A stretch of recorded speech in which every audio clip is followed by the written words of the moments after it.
What you saw in Kantara is just half a story. There is a whole science behind Daiva Aradhane.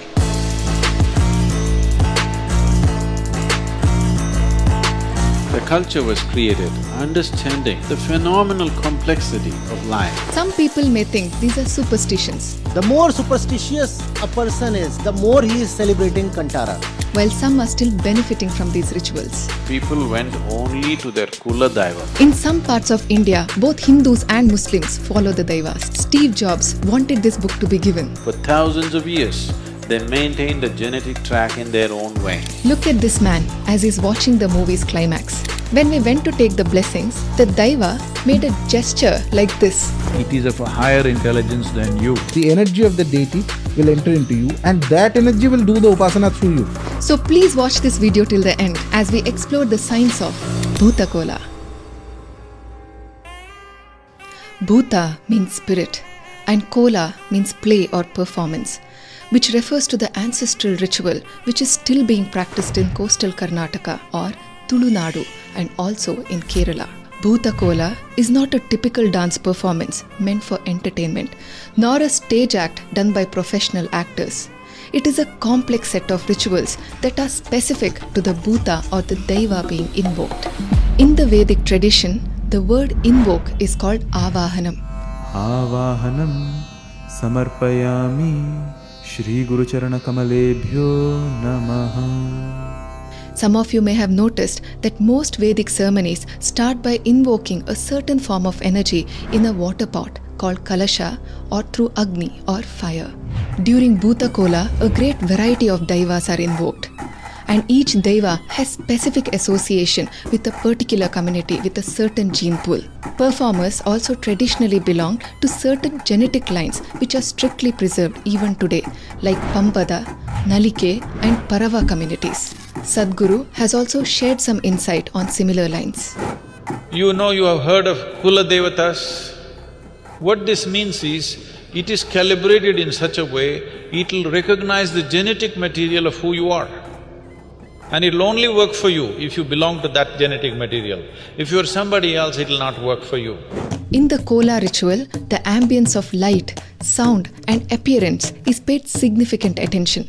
The venue is decorated with oil lamps and flowers. People belonging to common ancestry get together.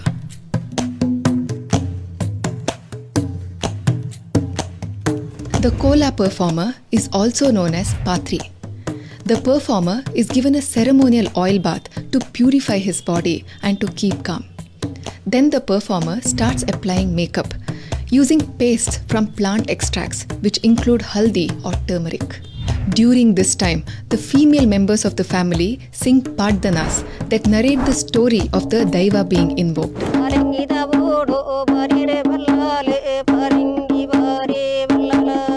This prepares the performer to identify himself with the Daiva being invoked. He then starts wearing the ornaments, and the most important of all is gaggara, the metal anklet which makes a deep metallic sound.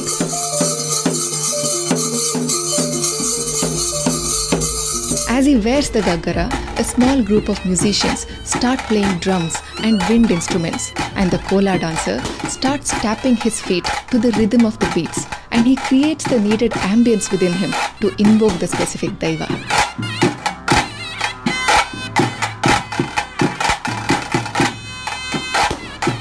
Once the right ambience is in place and the ritual begins, there are a few moments when the performer loses his own sense of identity and is now believed to have invoked the Daiva.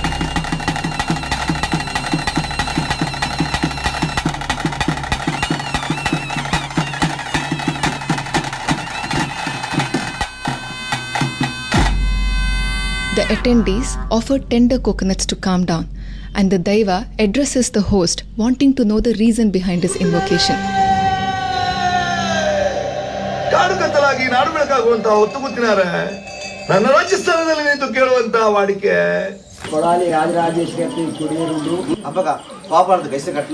The Daiva listens to them patiently and answers all the questions of the attendees for the well-being of the land and people.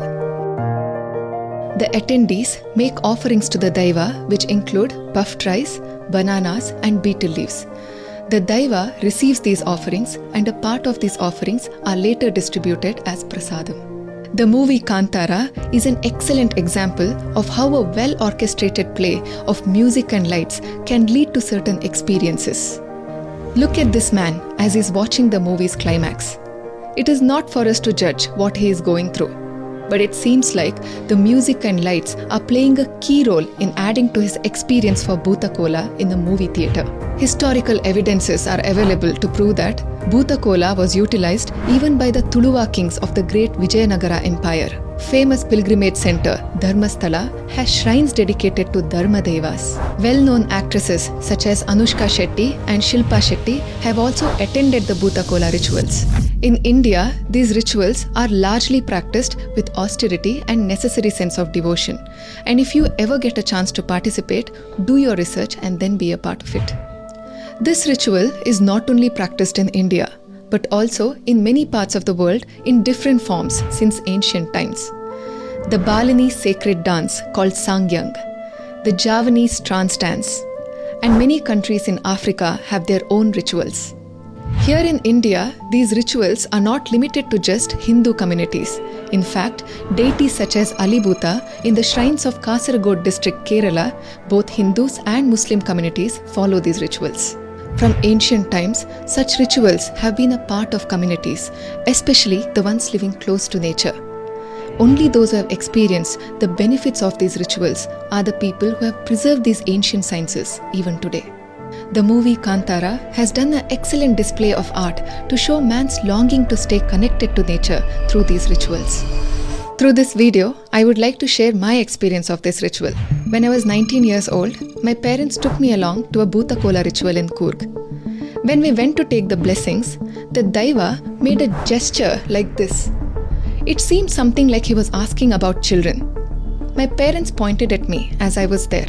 But he was asking, where is the other one? He was asking about my sister who could not come because of exams. Now that left me thinking, how does he know my sister?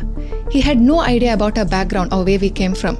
So that left me thinking even today. Steve Jobs, the founder of the technology giant Apple, had asked to give this famous spiritual book, Autobiography of a Yogi by Paramahamsa Yogananda, as a last gift to all who attended his memorial service. No matter how advanced we are in technology, there are certain aspects which are beyond the realms of logic, and one such aspect is Bhuto Kola ritual. If you think that preserving these ancient sciences is important, please share this video with as many people as you can. And if you have had any such experiences, please share in the comment section and subscribe to shiny.ankit in both YouTube and Instagram for more such content.